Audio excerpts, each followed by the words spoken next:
How active can you be as a therapist? How many times can you redirect or interrupt? And what are the potential dangers of doing that? What scares therapists? Back in the series. Welcome to the Leading Edge in Emotionally Focused Therapy with your hosts, Dr. James Hawkins and Dr. Ryan Rana. EFT is a dynamic model that humbles even the most seasoned therapists. Together, we want to come alongside you as you continually push the leading edge of your understanding and application of this wonderful model developed by Dr. Sue Johnson. Ooh, I'm getting mixed up, Ryan. It's like I'm bumping into the microphone and everything. That's important. Woo! Oh, man, y'all. It's good to be back. Ryan, it's good to see you again, man. Oh, thanks. Good to see you. I know we've been out and traveling on different things, family, professional, but good to see you back, man. Yeah. It's good seeing you all. It's good when Ryan and I get to go out. We always, I know our hearts are touched and we come back and share stories about you all and how you're taking in the material on this podcast, also over on success and vulnerability. And it touches my heart. And here's, we always say thank you. I'm thankful that there are so many therapists that are really committed to being good at their craft. I really have a lot of appreciation for that, that not only do they show up to EFT trainings, which I always think like, that's amazing. Because it's not the cheapest thing in the world. It's not the most expensive, but it's not the cheapest. And it's just a time and energy commitment. And then they're also listening to podcasts on, I get I listen to you at the gym, while I'm walking in my neighborhood, as I'm commuting, as I'm walking into session. And so just want to say thank you for your commitment. Not just thank you for listening to our podcast, but thank you for caring so much about your clients that you're committed to getting better at your craft. Yeah, and I would say maybe a different angle of thank you than I normally do. I just want to thank you for who you are in the world, not just with your clients, but, hanging out with people at these trainings and seeing their heart. I'm thinking about being out in Las Vegas and just watching how people are with other people. Yeah. The folks who are listening are some of the most caring people in the world. They really are healers. And so thank you for being you and giving the energy you do to invest in other humans. It means a lot. All right, man. And look, shout out to the places we've been. Montana, thank you so much. Dallas, you've been out in Vegas. Anywhere else you've been that I can't remember? Where have I been? We had a local. We had Ali Barbosa, trainer out of Mexico City, come up and do some EFIT, which was excellent. It's good to learn from him. I've heard so many good things about Ali's training. Seriously, I wish I could have been there. It was good. It was really strong. Yeah. Yeah, getting ready to do a local training tomorrow. Yeah. And then head into South Florida for the big training down there. So lots going on. Yeah, y'all. Thank you so much. But back to this one.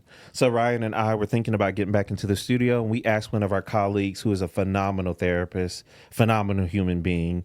We asked hey, so OJ, when you go into session, what are you afraid? What scares you going into session? And her answer was very profound. It was. It is. Yeah, she was saying kind of the opposite of what we normally hear. So by OJ, he means Olivia Jones, who we sometimes call Orenthal. That's another story, but you can Google that. But she said actually overly shutting someone down in an effort to handle a block or to keep focus. Do I overly shut someone down? I'm interpreting what she meant by that. Both harm the alliance, miss something important about them, lose my balance. I thought that was really an astute thing to say. And I like even the way that you asked her the question. Or did I ask her the question? You asked her. I did? Mm-hmm. Okay. Because it was literally because she was going to get a client. Yep. And I'm like, hey, if that was a really tough couple out there in the waiting room, what would scare you? And that's what scared her. So that's a great conversation. I don't know that we have solutions, but let's make a dialogue about it. Way to seize the moment, right? So let's talk about this. In a way, I don't know how you would want to title this, Ryan, but it kind of makes me feel like in our effort, which might sound different for me and Ryan to say this, we talk a lot about block work. I mean, matter of fact, I think Block School 101 is one of our most popular episodes. It's something that George travels the world teaching and training about.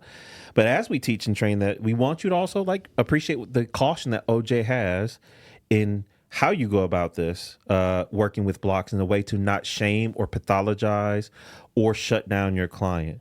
We are concerned about that. So we want to talk about that in a couple different ways. My gut, Ryan, I want to go to George's reframe on blocks first. Then I want to talk about some of your block style work. Is that okay? Yeah. I like one day George kind of, he always pays attention. He listens to feedback as he hears things as he's traveling. And he said, hey, I want to make sure that we're careful not to send this pathologizing message about blocks.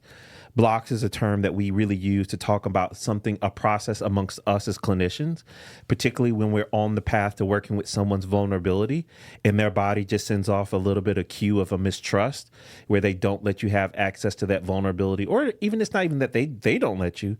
They sometimes don't even let themselves have access to it. They stay away from it. And George paraphrased it back to, if I'm going to talk to a client about this process or I'm going to talk about the term anchors.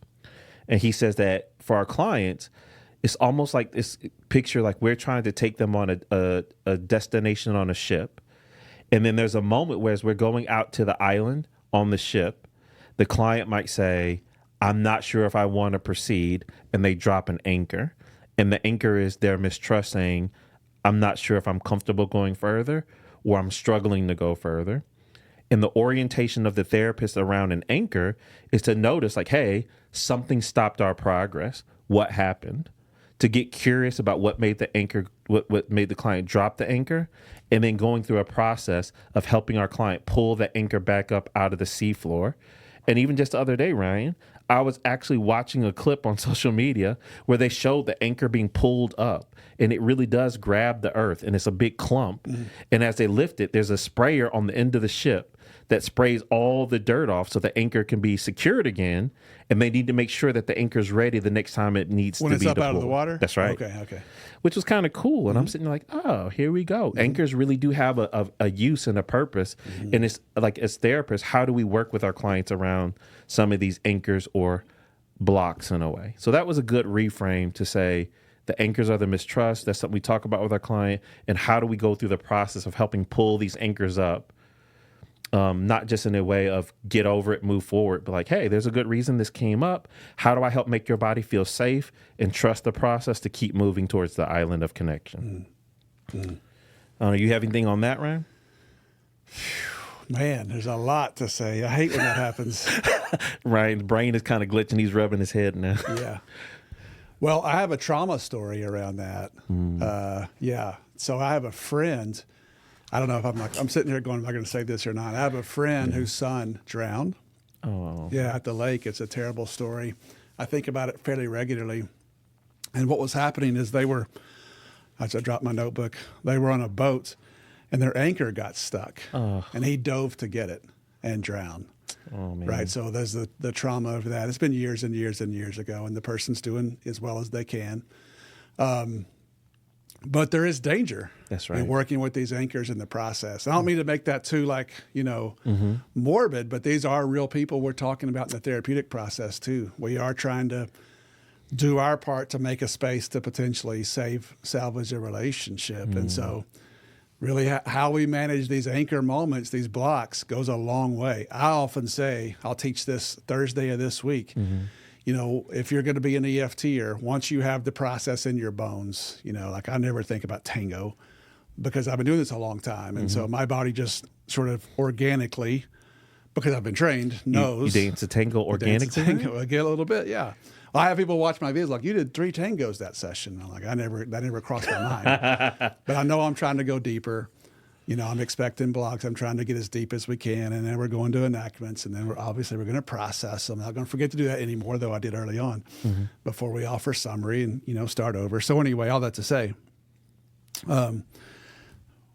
once you have that in your bones, what separates, a beginning EFTer from a proficient EFTer to a really competent to a pro is really how many blocks you can manage. I still maintain that. It's the thing. And yet there is danger on both sides, like most things in life. And I think sometimes as trainers, we get stuck trying to emphasize one side or the other, when in the reality, it's both. So I love that she brought this up today. I think about focus, which we often say on this podcast is the hardest most difficult, most important. I'm not wearing the bracelet today. I look down. I'm actually wearing a leading edge bracelet, right? Have you gotten to see these? Sorry, I don't know. bad, I guess man. I'm not connected enough with those podcasts. Y'all, when we come out, I always carry swag with me. All right. I don't know if maybe my nickname should be Swagoo or something like that. I don't know. Anyway, no. But What's the other one say? The other one, it says focus is the difference. Okay, focus is the difference. I like that. I like that. I like how flexible that is too, because one side of focus is you got to take control at key moments. That's right. And one of the markers of an inexperienced EFTer is a moment comes by where they need to take control and they hesitate, usually for really good reasons, whether it's like not my personal style or they want to be more humanistic, whatever it is. But you know, the cycle's about to rip you off the trail, the road, the map, and we hesitate. And next thing you know, we're in trouble. And then what happens then is people think, oh, it's because of this big content thing is why it's not working, as opposed to I missed a moment here. That's good. Which we all do. Yeah. And at the same time, there's that Olivia is pointing out is there's also risk on the other side. That I'm trying to be so focused that I'm interrupting, that I'm keeping us on the right map. And do you lose the person or do you lose the emotion that was there? Because when someone blocks or an anchor is thrown, there's a lot of hurt there. There's a lot of vulnerable pain around and underneath that. And sometimes we can focus it so much that we miss how resourceful this emotion is. That's right. So I think this is a really important discussion. I like it, Ryan. And I think, one, thank you for adding the seriousness to it. So that way we don't want to just talk about this as a concept. This is real live people. And this is serious work. So thank you for that. You know, working with blocks, we don't want to be too nonchalant with it, which is the other caution coming back around. To like a tactical. That's right. Like almost like we're doing therapy to the person versus with them. That's right. That's right. So the concept that you talked about a while ago that I really appreciated was I think maybe take some pressure off a therapist. When you talked about block style work, and something you said a moment ago was taking control at key moments. And there are key moments. There are some moments that have a little bit more weightiness, a little bit more vulnerability, a little bit more juice to it. And so the key, I think, with this, when you said the block style, it's reacting towards the block or treating the block based upon where you are, the depth of where you are in session. So some blocks, it might be, I might have a little small reaction to it, or maybe even nothing. To maybe a medium block might get a little bit more serious response. And then if it is a big block, that's definitely where we start pulling out CPR and parts work and terror and all that stuff. And holding right there. Exactly. We're not doing CPR and terror work with every single block every session. No. And yeah, you're exactly right. And yet when it's a big block, if you just make a quick validation or a quick pass or even just try to have empathy towards it, it's just going to keep sitting there forever. And which is one thing that it's there in your sessions forever, but it's at home. That's right. It's going to continue to do harm to these people, you know. So when it's big, you got to get it stopped. But if you do a big stop every time, then what Olivia's concerned about can happen. Exactly, shutting them down, and you just keep stomping on everything. You know, there are some. I even felt myself a little bit today in a session where it was just a couple was just kind of struggling and kind of doing something, and I almost found myself, I'm like, wait, James, why are you activating so much? Give them a little room to breathe and like find a spot and pick a spot, but you don't have to like stomp on top of everything that kind of pops up. Yeah. Well, cycles will train you to do that. Yeah. Because you know what it feels like when the cycle takes over your session. And it's not just that it bothers you see it hurt them. So if you have the moves, then you're prone to over control. But I love that you caught that, and I catch myself doing this sometimes. And it's like, I didn't need that much control. And is that my anxiety? Exactly. Or is that really an attuned moment to what's happening in front of me? Important questions. Yep, it came back. Yep. And we're going to take a break because it take me back to a story where you told me about in Memphis. Sometimes it's like being willing to like kind of sit back and not have to make something happen. That's the key we want to watch out, is when you're trying to make something happen and force it instead of coming alongside your client. Yeah. But when we come back, we'll talk a little bit more about kind of the other side and some of this block style work.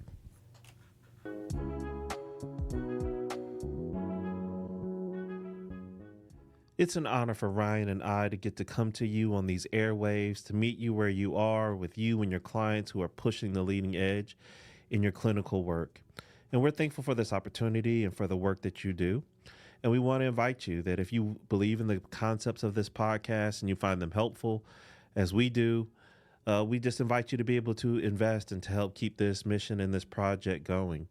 You can support us by going on Venmo and looking for @Left Podcast. That's at LEFT PODCAST Left Podcast.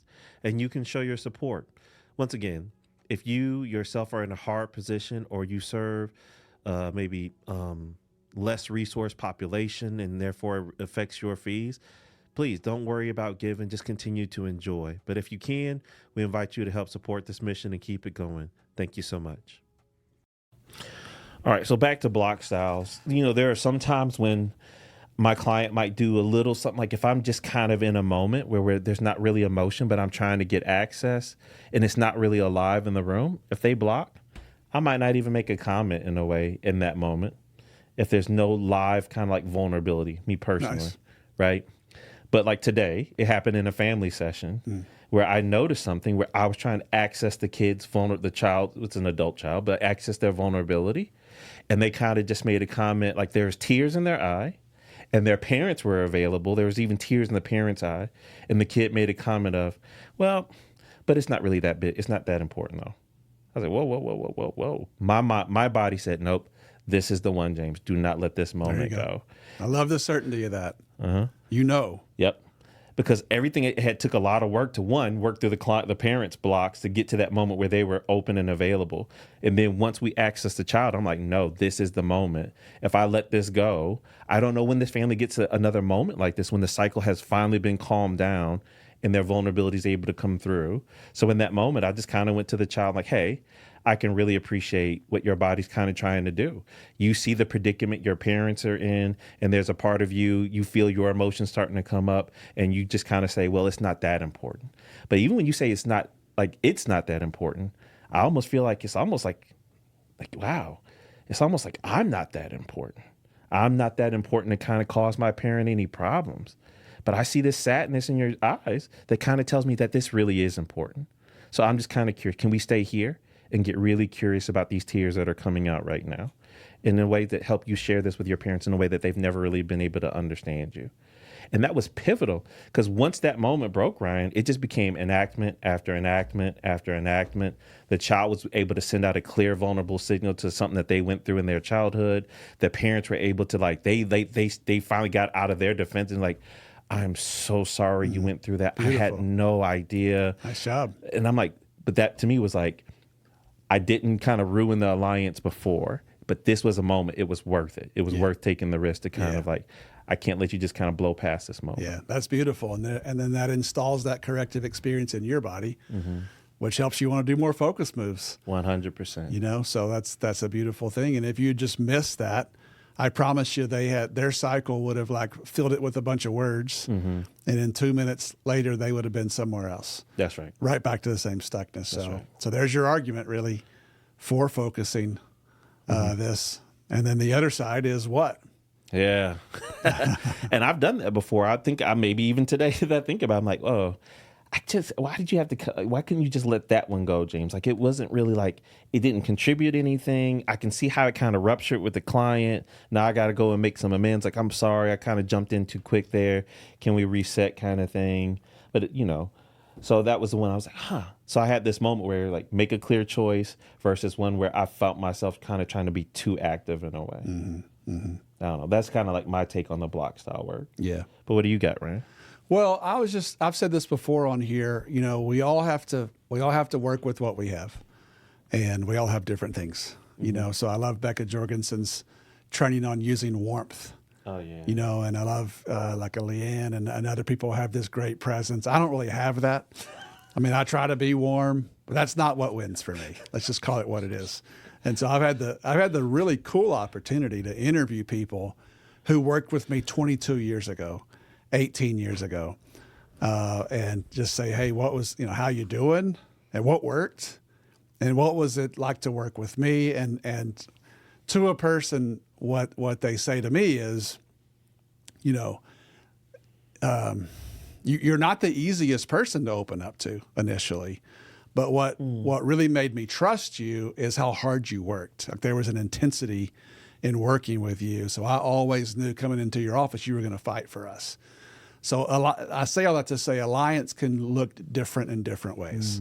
What gets you into attunement, what builds that sense of trust, there are really different ways to do this. It's not always soft empathy. I think it can vary based on how the talent that you have and sort of what you bring to the table. That said, we also have to know what's on the shadow side of that, right? So if someone has this just loving, warm presence, they have to also be assertive and know when they're going to have to step out of that role and say, hold on, we're stopping, right? And then the same for me. I have to recognize, even if I might feel small on the inside, I don't ever look small. And so I have to find ways to sort of strategically soften and humanistically soften. So one of the ways that I do that, maybe if you're listening and you're huge like I am or something, I'm really a fan based purely on the clock, which we're all on one of those, of getting my session started with a lot of focus around a little bit of cycle summary. How's your relationship right here, right now, today? Even in the last 3 weeks, I've been noticing how sometimes I don't get that. This is a sidebar here. Go ahead. How I sometimes don't get that question answered exactly. And I find that those sessions to be less focused. So I'm like, hold on. So I'm throwing in bottom line. I didn't get your bottom line exactly regarding your relationship right now today with the person sitting next to you. So your heart towards their relationship right now is what? So forcing a bottom line, right, which is a heavy focus move. And then for me, my next move is a little paradoxical because if they're not about to hurt each other, I'm going to try to chill out for 10 minutes and just sort of give space for them to use a little bit of story, for them to feel heard, for me to like validate and reflect and just chill right up into that like 15 minute or so. And that's really helpful for me to stay out of this warning thing that Olivia's bringing up today. So that's one for me for sure. And I've got a case that I'm working right now. It's relatively new. And I want to tell you kind of two sides to this. I just recently completed my 5th session, and it was one of the best 5th sessions of my career.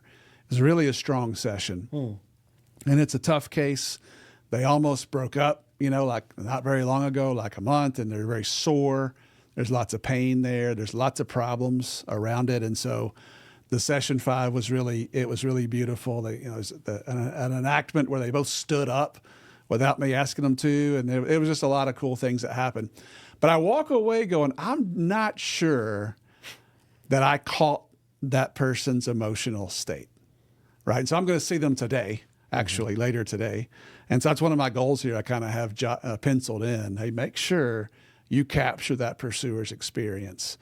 And because what happened is as certain doors opened, I did enough focus moves to keep them moving a certain direction. And I'm not going to apologize for that because it needed to happen. And there was a great beauty in how the cycle had confused these signals. And once we got those wires uncrossed, they were like, of course I'd want to be there. Right. And can you feel it right now in your body? What do you think your body wants to do? My body wants to hold them or whatever. I'm like, oh, okay.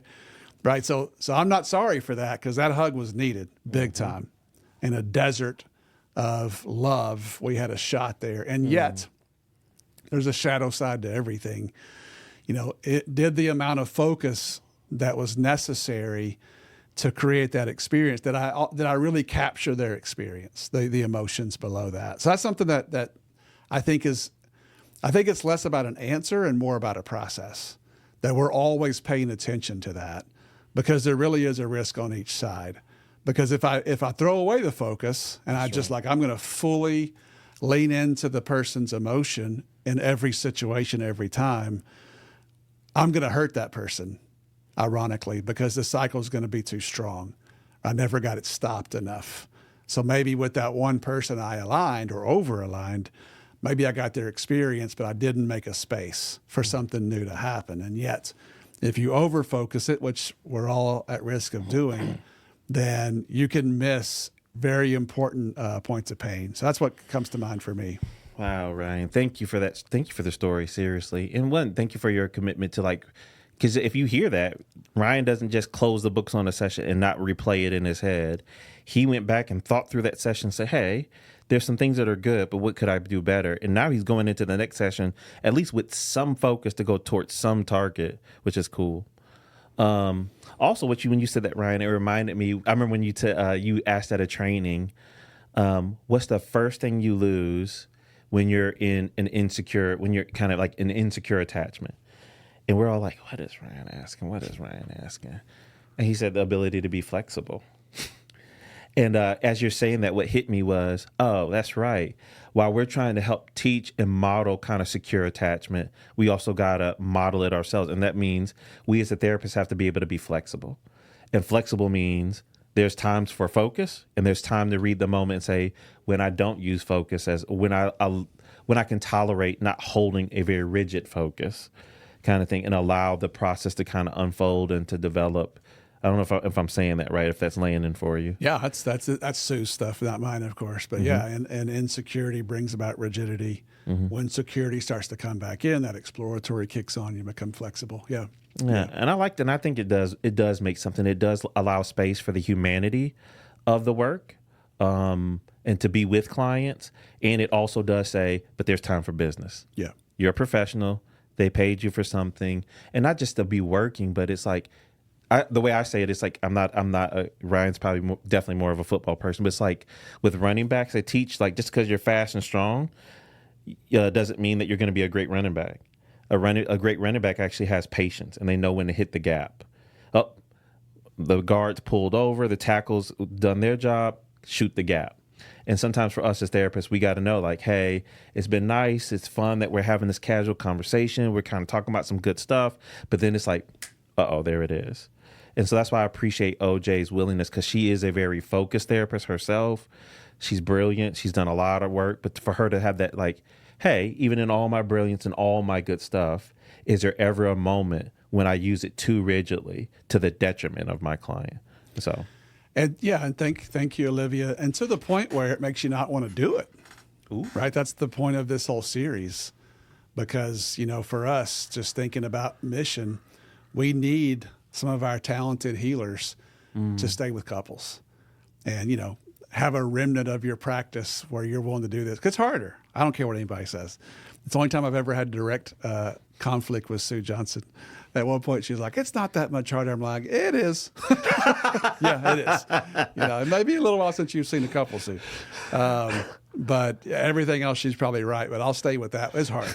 It's harder on your body. It's harder on your, even what you think about before you go get the couple. It's different. And yet I hope that people will continue to do this because our communities desperately need it. And yet, if we don't have a space to sort through what scares us, next thing you know, you're just going to want to work with individuals. And not a thing in the world